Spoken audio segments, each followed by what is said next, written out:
Hello everyone, how are you all. आज के इस लेक्चर में मैं आपको ये बताने जा रहा हूँ कि गैर जमानती अपराध मतलब नॉन बेलेबल ऑफेंस में किस तरह से आप जमानत ले सकते हैं।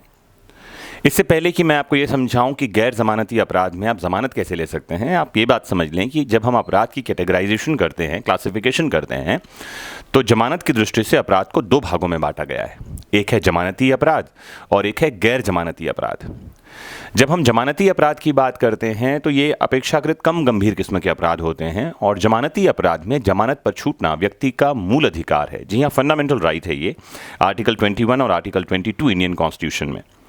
और वैसे भी सुप्रीम कोर्ट ने कह दिया है कि bail is a right and jail is an exception, मतलब अपवादित दशाओं में ही किसी व्यक्ति को जेल में डालना चाहिए और जमानत जो है एक नियम की तरह उपयोग में लाया जाना चाहिए। तो जमानती अपराध क्या है, मैंने बताया, एक कम अपेक्षाकृत कम गंभीर किस्म के अपराध हैं जहां पर में जमानत व्यक्ति का अधिकार है और गिरफ्तार करने के बाद पुलिस थाने से ही व्यक्ति को जमानत पर छोड़ दिया जाता है। गैर जमानती अपराध अपेक्षाकृत ज्यादा गंभीर किस्म के अपराध होते हैं और इनमें जमानत व्यक्ति का अधिकार नहीं होता, लेकिन गैर जमानती अपराध में भी व्यक्ति जमानत पर छूट सकता है। लेकिन मैंने बताया कि ये अधिकार तो नहीं है, ये न्यायालय यानी कोर्ट की विवेकाधीन शक्ति है, डिस्क्रिशनरी पावर है कि किसी व्यक्ति को जमानत पर छोड़ना है या नहीं छोड़ना है। कौन से अपराध जमानती हैं, कौन से अपराध गैर जमानती हैं, इसका क्लासिफिकेशन जो है वो सीआरपीसी के स्केड्यूल 1 में दिया हुआ है। अपराध के साथ लिखा हुआ है ये जमानती है, ये गैर जमानती है। अगर आप एडवोकेट हैं तो आपके पास एक रेडी रिकॉर्डर होना चाहिए जिसमें आप ये देख सकें कि कौन से अपराध जमानती हैं, कौन से गैर जमानती हैं। वैसे भी बहुत सारे जो पब्लिकेशन हाउस हैं वो वकील डायरी, एडवोकेट डायरी पब्लिश करते हैं, उसमें वो रेडी रिकॉर्डर दिया हुआ होता है कि अपराध कौन से जमानती हैं, कौन से गैर जमानती हैं, कौन से संज्ञेय हैं, कौन से असंज्ञेय हैं, आदि आदि। तो जब कभी व्यक्ति जमानती अपराध के लिए गिरफ्तार किया जाता है तो उसको जमानत पर छोड़ना चाहिए। धारा 436 में स्पष्ट इस बारे में लिखा हुआ है। गैर जमानती अपराध है तो इसके बारे में प्रोविजन हमको दो सेक्शन में मिलेंगे। एक मिलेगा सेक्शन 437 में, जहां पर मजिस्ट्रेट की पावर के बारे में प्रावधान है, और स्पेशल पावर है हाई कोर्ट और सेशन कोर्ट के, जो दिए हुए हैं सेक्शन 439 में। आज हम इस लेक्चर को स्पेसिफिकली फोकस करेंगे सेक्शन 437 के प्रोविजंस पर। तो आपको यह समझ में आया कि गैर जमानती अपराध क्या हैं और गैर जमानती अपराध में किस तरह से बेल मिलती है, आज मैं आपको समझाने जा रहा हूं। गंभीर किस्म के अपराध जो कि जमानती नहीं हैं, खासकर 3 वर्ष या ज़्यादा अवधि के कारावास से जो दंडनीय अपराध हैं, वो गैर जमानती क्लासिफाइड किए गए हैं। ऐसे अपराधों में मैंने बताया जमानत स्वीकार करना है नहीं करना है ये कोर्ट की विवेकाधीन शक्ति है।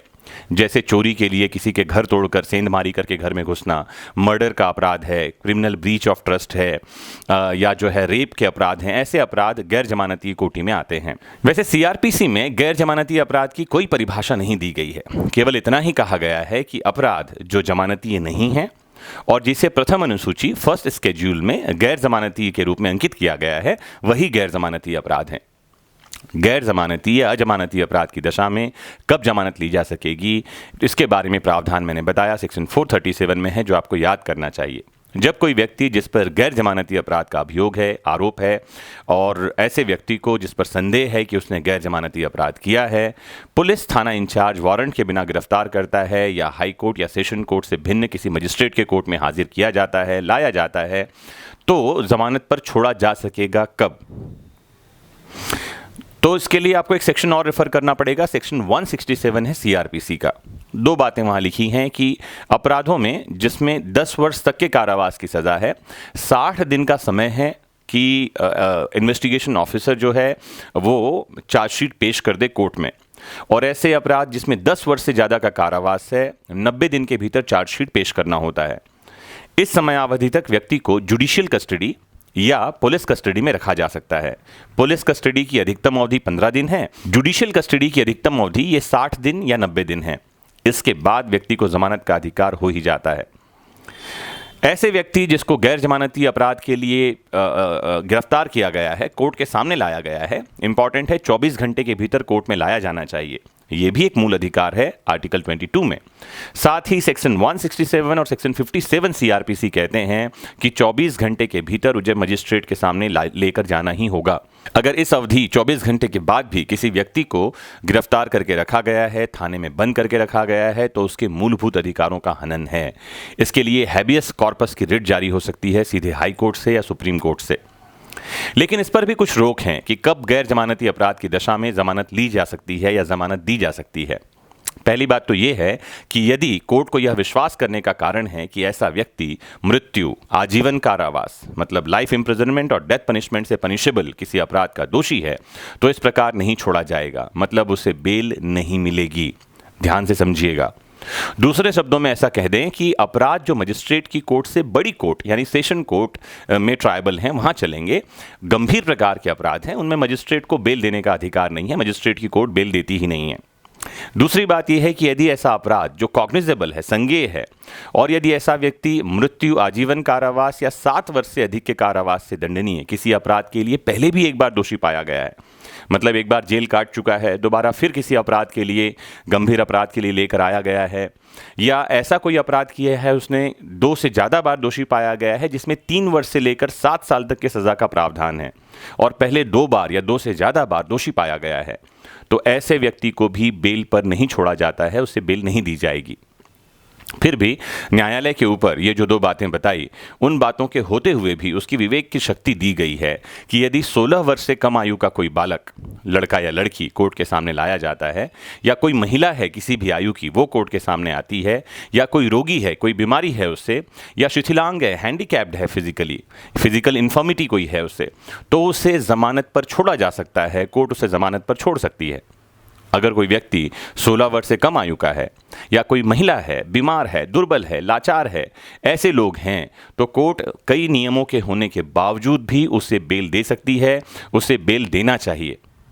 ये और भी आप जान लें कि केवल यही बात कि अभियुक्त की आवश्यकता है या अन्वेषण में साक्षियों द्वारा पहचानने के लिए उसकी ज़रूरत पड़ सकती है, या जो है उसको शिनाख्त के लिए उसको रोकना है, अगर एडवर्स पार्टी ये कहती है, दूसरे पक्ष के वकील यानी सरकारी वकील ये कहते हैं, या पुलिस ये कहती है, तो ये ज़मानत को मंजूर करने का आधार नहीं हो सकता, ये पर्याप्त आधार नहीं है।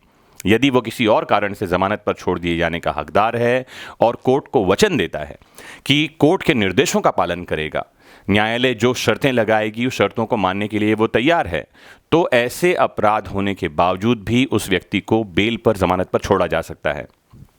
यदि आरोपी जो कोर्ट के सामने आया है उसके द्वारा ऐसा अपराध किया गया है जिसमें मृत्युदंड है, आजीवन कारावास है, या 7 साल से ज़्यादा का कोई कारावास से दंडित किया जा सकता है, तो न्यायालय लोक अभियोजक को सुनवाई का अवसर देगा ही। लोक अभियोजक कौन है? Public prosecutor. ये किसकी तरफ से आते हैं? पीड़ित की तरफ से, जिसने आरोप लगाया है अपराध के किए जाने का। तो धारा 437 स्पष्ट ये बात कहती है कि उसको सुनवाई का अवसर दिए बिना, उससे पूछे बिना कि जमानत दे दें क्या, व्यक्ति को जमानत नहीं दिया जाएगा। जब कोई व्यक्ति जिस पर ऐसे कारावास से जिसकी अवधि 7 वर्ष या उससे अधिक है, जो मैंने बताया, दंडनीय कोई अपराध का दोषी है या आरोपी है, दोषी तो वो बाद में होगा जब न्यायालय की सुनवाई पूरी होगी, या इंडियन पीनल कोड के चैप्टर 6, चैप्टर 16, चैप्टर 17 के अंतर्गत कोई अपराध करता है, या किसी अपराध का दुष्प्रेरण अबेटमेंट करता है, या अपराध के षड्यंत्र या प्रयत्न करने का उस पर आरोप है, तो न्यायालय जमानत पर छोड़ सकता है। छोड़ने पर शर्तें आरोपित करेगा, न्यायालय कुछ शर्तें लगाएगा। जैसे मैंने बताया, व्यक्ति को स्वीकार करना होगा कि हाँ, मैं इन शर्तों को मानने के लिए तैयार हूँ। अगर उन शर्तों को वो मानने के लिए तैयार है तो कोर्ट उसे जमानत पर छोड़ सकती है।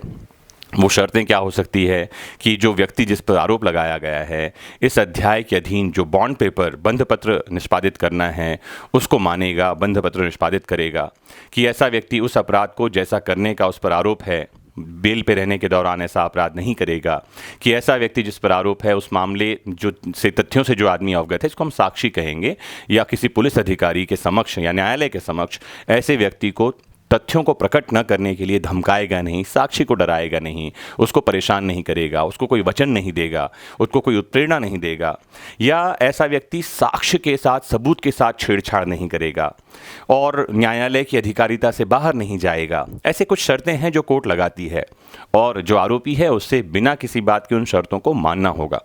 अगर वो शर्तों को मानने के लिए तैयार है तो कोर्ट उसे बेल पर छोड़ सकती है। साथ ही न्यायालय न्याय हित में, एंड्स ऑफ जस्टिस के लिए और भी शर्तें लगा सकती है, जैसा वो ठीक समझे। जज साहब आरोपी को बेल क्यों दे रहे हैं, इसके कारणों को अपने ऑर्डर में लिखेंगे। तो आरोप, जब कभी ऐसे अपराध का आरोप है, मैंने बताया जो गैर जमानती है, तो 3-4 बातें मैंने आपको बताई, रिपीट कर दूं वापस से। न्यायालय से बेल मिल सकता है, बेल अधिकार नहीं है, उसकी मांग की जा सकती है, उसके लिए प्रार्थना की जा सकती है। कोर्ट को समझाना होगा कि ये व्यक्ति जिसने गैर जमानती अपराध का जिसके ऊपर आरोप है वो कोर्ट की शर्तों को मानने के लिए तैयार है। इसके बाद भी कोर्ट पब्लिक प्रोसिक्यूटर को सुनवाई का अवसर देगा, उसकी बातों को सुनेगा, और जमानत देना हो तो अपने आदेश को लिखेगा कि जमानत दे रहे हैं या नहीं दे रहे हैं। अभी तो आपने समझा कि क्या प्रावधान है 437 के। सेक्शन 437 जो आईपीसी का है वो बहुत ही लंबा है, 2 से 2.5 पेजेस में है। उसकी समरी मैंने आपको बताई है कम शब्दों में। फिर मैं आपको ये बताना चाहता हूं कि अगर किसी व्यक्ति को गैर जमानती अपराध के लिए गिरफ्तार कर ही लिया गया है, कोर्ट के सामने ले ही गया है उसको, इन पुलिस लेकर जाती है और चार्जशीट पेश हो गई है, तो कैसे वो जमानत के लिए आवेदन कर सकते हैं और क्या बातें कोर्ट से कह सकते हैं। तो धारा 437 सीआरपीसी में जमानत कोर्ट से लेना क्रिमिनल प्रैक्टिस का सबसे मुश्किल काम है। सबसे पहले एक एप्लीकेशन लिखना होगा जिसमें ये लिखा हो कि ये पहला एप्लीकेशन है या दूसरा। साथ ही ये भी लिखना होगा कि ये कितने समय से व्यक्ति जेल में है, और कुछ महत्वपूर्ण बातें हैं जिसको कि एप्लीकेशन में लिखना ही चाहिए। सबसे पहली बात, एप्लीकेशन में ये ज़रूर लिखें कि शिकायतकर्ता ने आपके खिलाफ झूठी शिकायत की है या एफआईआर करवाई है, और क्यों झूठी शिकायत करवाई है, उसका कारण क्या है। क्योंकि कोर्ट आपको दोषी समझती है। कोर्ट को ये बताना बहुत ज़रूरी है कि आपके खिलाफ ये क्यों किया गया है, ताकि कोर्ट सबसे पहले ये विचार कर सके कि आप आरोपी हैं, आप पर अपराधी नहीं हैं, या आपके ऊपर झूठा आरोप लगाया गया है और जो आरोप लगाया है वो पूरी तरह से सच्चा नहीं है। दूसरी बात जो आपको एप्लीकेशन में लिखनी चाहिए कि आपके खिलाफ जो एफआईआर हुई है उसमें कमियां क्या हैं और किस तरह से वह एफआईआर झूठी मालूम पड़ती है। जैसे अगर कोई सड़क दुर्घटना का आरोप है तो आप सीसीटीवी की फुटेज दिखा सकते हैं कि आपने टक्कर नहीं मारी, आपको टक्कर मारी गई है, या आप कार में आपकी गाड़ी में डेंट है ये दिखा सकते हैं कि गाड़ी में अगर पीछे की ओर डेंट है तो डेफिनेटली किसी ने पीछे से टक्कर मारी होगी, आपने टक्कर नहीं मारी होगी। या लड़ाई झगड़े का मामला है तो आपके पास आपकी एमएलसी रिपोर्ट होगी कि आपको चोट आई थी और जिसने पिटाई लगाई है, जिसने झगड़ा किया है, उसी ने एफआईआर लिखवा दिया है। तो कुछ भी जो आपके पास सबूत हैं उस मेडिकल रिपोर्ट की, उस सीसीटीवी फुटेज की, किसी दस्तावेज की, वो बात आपको साथ में अटैच करनी चाहिए, उसको दिखाना चाहिए। जैसे अगर आप पर आरोप लगा है कि फलां तारीख को कहीं किसी जगह पर आपने अपराध किया है, तो आपको, अगर आप उस दिन वहां नहीं थे, आप कहीं और थे, तो आपको वो सबूत भी दिखाना चाहिए कि उस दिन आप कहां थे और जहां पर अपराध होने की बात की गई है वहां आपकी उपस्थिति ही नहीं थी, तो आप अपराध कैसे कर सकते हैं। तो कुछ तथ्यों का सहारा लेकर के, आप मोबाइल लोकेशन का सहारा लेकर के भी ये बता सकते हैं। तो ये बात भी एप्लीकेशन में होनी चाहिए कि किस तरह से एफआईआर झूठा है, और आपको बेल मिलनी चाहिए ताकि आपको अपने आप को बेगुनाह साबित करने का अवसर मिले। तीसरी बात जो आपको लिखनी चाहिए वो ये कि जांच एजेंसी ने कितना दिन लगाया है अपराध की छानबीन में। जैसा कि मैंने शुरुआत में ही बताया था, 10 वर्ष तक के कारावास के अपराध में 60 दिन के भीतर चार्जशीट आनी चाहिए, और 10 वर्ष से अधिक के कारावास या फिर आजीवन कारावास, लाइफ इम्प्रिजनमेंट या डेथ पनिशमेंट वाले मामले में 90 दिन के भीतर चार्जशीट दाखिल होनी चाहिए। अगर इतने समय में चार्जशीट दाखिल नहीं हुआ है तो सीआरपीसी के सेक्शन 167(2) में जमानत का अधिकार मिल जाता है। तो अगर ये समय बीत गया है तो ये भी जो है आपके एप्लीकेशन का पार्ट हो सकता है और आपको जमानत मिल सकती है, क्योंकि यहां भी जमानत आपका अधिकार हो जाता है। तो एफआईआर दर्ज होने के बाद आमतौर पर गंभीर मामलों में जमानत नहीं मिलती। प्रोसिक्यूशन ऑफिसर के द्वारा लगातार ये दलील दी जाती है कि मामले की छानबीन चल रही है और आरोपी से पूछताछ के लिए ज़रूरत पड़ सकती है। एक बार चार्जशीट दाखिल हो जाती है तो फिर यह तय होता है कि पूछताछ की जानी है कि नहीं की जानी है, क्योंकि तब तक जांच एजेंसी गवाहों के बयान दर्ज कर चुकी होती है। जमानत के लिए चार्जशीट दाखिल किए जाने को आधार बनाया जा सकता है कि अब इतना समय हो चुका है और अब व्यक्ति को जमानत पर छोड़ा जाना चाहिए, क्योंकि उसके खिलाफ कोई सबूत नहीं मिल रहे। लेकिन अगर जांच एजेंसी को यह लगता है कि आरोपी जो है वो गवाहों को प्रभावित कर सकता है, साक्ष्य को नष्ट कर सकता है, और किसी आधार पर भी अगर जमानत का विरोध किया जाता है तो जमानत मिलने में परेशानी आ सकती है, क्योंकि जमानत जो है इसकी सुनवाई में मेरिट को ही आधार बनाया जाता है और मेरिट पर ही जमानत दिया जाना या न दिया जाना तय होता है। केस किस स्टेज पर है और कब किस स्टेज पर जमानत दी जाए, इसके संबंध में सीआरपीसी में कोई प्रावधान नहीं है। मैं आपको बता दूं, इसकी कोई व्याख्या नहीं है। लेकिन आमतौर पर 3 साल तक कैद की सज़ा के प्रावधान वाले मामलों में मजिस्ट्रेट की अदालत से जमानत मिल जाती है। अगर आप पहले से ही किसी आपराधिक रिकॉर्ड में नहीं हैं, आपराधिक गतिविधियों में लिप्त नहीं रहे हैं, तो ये भी बेल लेने का एक कारण हो सकता है। आपको ये भी समझाऊं मैं।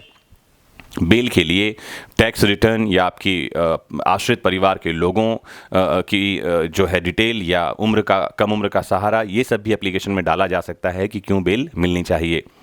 गैर जमानती जो अपराध हैं उसके लिए ज़मानत के संबंध में जो सीआरपीसी की धारा 437 सी है, उसमें बेल या जमानत लेने में सबसे बड़ी बाधा जो आती है वो आईओ, जो इन्वेस्टिगेशन ऑफिसर है पुलिस का, या सरकारी वकील हैं। अगर वे बेल का ज़्यादा विरोध नहीं करें तो कोर्ट मन बना सकता है कि इस व्यक्ति को ज़मानत पर छोड़ा जाना चाहिए। जज साहब को समझाने में बड़ा जो काम करता है वो आपका वकील करता है। आपको ज़मानत मिलेगा या नहीं मिलेगा, इसका 80% भाग आपके वकील पर निर्भर करता है कि वो किस तरह से आपके मामले को कोर्ट के सामने रखता है। क्या उसकी बातें कोर्ट को प्रभावित करने लायक हैं? क्या वो जज साहब को समझाने में कामयाब हो पाया है कि आपको ज़मानत मिलनी चाहिए? जितनी दृढ़ता के साथ, कन्विक्शन के साथ वो अपनी बात कोर्ट के सामने रखेंगे आपके वकील साहब, उतना आपको बेल मिलने में आसानी होगी। लेकिन उसके बाद भी बेल देना या नहीं देना, इसका फैसला अदालत का होता है, क्योंकि ये न्यायालय की विवेकाधीन शक्ति है, डिस्क्रिशनरी पावर है, जैसा कि मैंने आपको शुरुआत में बताया। एक बात और ध्यान रखनी चाहिए कि ट्रायल के दौरान जो अहम साक्षी हैं, इंपॉर्टेंट साक्षी हैं, मटेरियल विटनेस हैं, उनके बयान अगर आरोपियों के खिलाफ हों तो भी आरोपी को जमानत नहीं मिलती है। तो ध्यान रखें कि जब भी आप कोर्ट में जाएं और जमानत के एप्लीकेशन के लिए, तो आपके पास आपके सारे पेपर्स तैयार हों। आपके मेडिकल के पेपर्स आपके पास होने चाहिए, या ज़मानत के लिए आप जिस चीज़ को आधार बनाना चाहते हैं उससे संबंधित दस्तावेज आपके पास होने चाहिए। कोर्ट में पूछे जाने वाले सवालों के जवाब बहुत ही शालीनता व समझ के साथ देना चाहिए। कोर्ट का रिस्पेक्ट आपको करना चाहिए। तो ये तो थी कुछ महत्वपूर्ण बातें आज कि गैर जमानती अपराध में कैसे ज़मानत मिल सकती है। मुझे उम्मीद है कि इस लेक्चर से आपको समझ में आया होगा कि गैर ज़मानती अपराध में कौन कौन से आधार हो सकते हैं कि व्यक्ति को ज़मानत मिल सके। एप्लीकेशन कैसे ड्राफ्ट करना है बहुत कम शब्दों में मैंने आपको बताया। और अगर ज़मानत लेना है, ज़मानत के लिए एप्लीकेशन करना है, और दूसरी बात ये कि अपराध गंभीर किस्म का है, गंभीर आरोप हैं, तो एक अच्छा वकील करें जो आपकी बात को दृढ़ता से कोर्ट के सामने रख सके। और सीआरपीसी का सेक्शन 437 आप अगर एक बार रेफ़र कर लें तो बहुत बढ़िया होगा, आपको अच्छा अंदाज़ा लग जाएगा। जो नए वकील इस लेक्चर को देख रहे हैं, उम्मीद करता हूं आपको कुछ क्लैरिटी मिली होगी सेक्शन 437 के बारे में। अगर आप स्टूडेंट हैं और किसी एग्ज़ाम की तैयारी कर रहे हैं तो ये सेक्शंस तो आपके लिए इंपॉर्टेंट हैं ही हैं। आज यहीं रुकते हैं, एक लेक्चर में और जुड़ेंगे और समझेंगे हाई कोर्ट और सेशन कोर्ट के क्या स्पेशल पावर हैं ज़मानत के बारे में। तो जुड़े रहिए अपने फेवरेट प्लेटफॉर्म विधिक शिक्षा से और जानते रहिए देश दुनिया के कानून को सरल भाषा में। Have a nice time.